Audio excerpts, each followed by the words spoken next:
recipes to heal the unseen gaping hole in your chest. Time doesn't heal all wounds, but we have a Heavenly Father who does.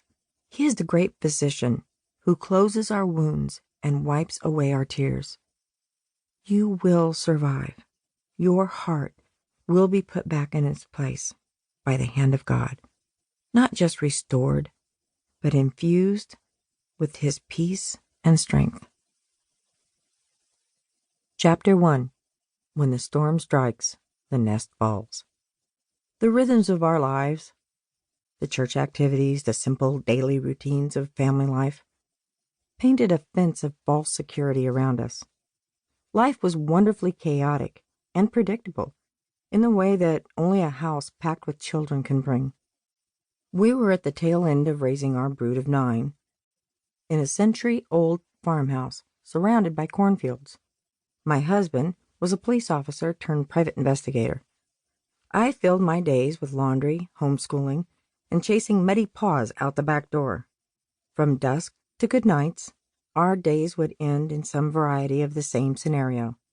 Every evening, just as the sun began to sink into the flat horizon line of central Illinois, we could hear the distant roar of Jamie Henderson's old truck coming to feed the small menagerie she boarded with us. For my 2 youngest children, Emily and Daniel, the sound of her motor lit up their faces like the musical beckoning of an ice cream truck. The distant puttering was their 3-minute warning to race the oncoming vehicle into the barn and find a new place to hide. These 2 were notorious for crawling inside grain barrels, slipping into the darkest corners, and hanging from the rafters like bats. Jamie was always mindful of the children or critters playing in the yard. From inside the house, I could hear her tires slowly rolling into the gravel driveway. From that moment on, the successions of sounds were almost always the same: the shutting down of the motor and the slam of the door. Then came the brief pause of silence, sliced wide open by the sharp scream that filled the country air. The scare team would then stumble their way back to the house, doubling over with laughter. They would take turns recounting their every strategic move and reenacting her expression as they tried to catch their breath.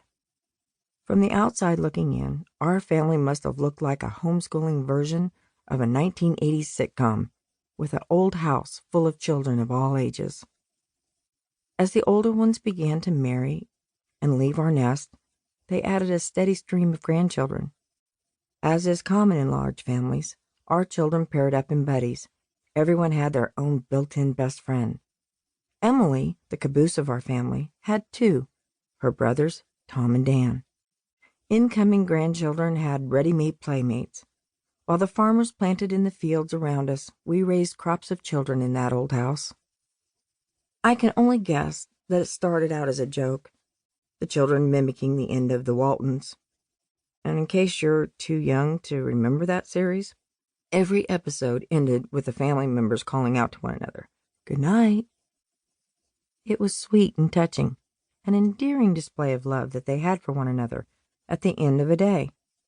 Of course, in our Robinsons version, it was 1 part ploy, 1 part affection, and 2 parts sarcasm. Although, like the Waltons family, each night would end the same. The good nights would crisscross through the upstairs and in and out of the bedrooms, loud enough to penetrate the old plaster walls. After all the giggles and good night wishes, Hannah would call out to her younger brother Dan, "You forgot to kiss me good night." With a quick apology, he would spring out of bed and rush into his big sister's room to kiss her on the cheek.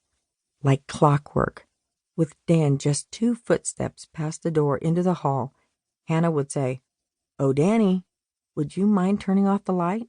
Without hesitation or the tiniest hint of suspicion, he would give a quick, "Oh, sure," and take the steps back to flip the light switch. All while his sister hid her "he fell for it again" giggle under her blanket. The last summer we lived in that old house, we were planning for our daughter Hannah's garden wedding for the upcoming August. At the same time, she was preparing to face reconstructive surgery on her upper thigh from a childhood injury. The morning of her surgery,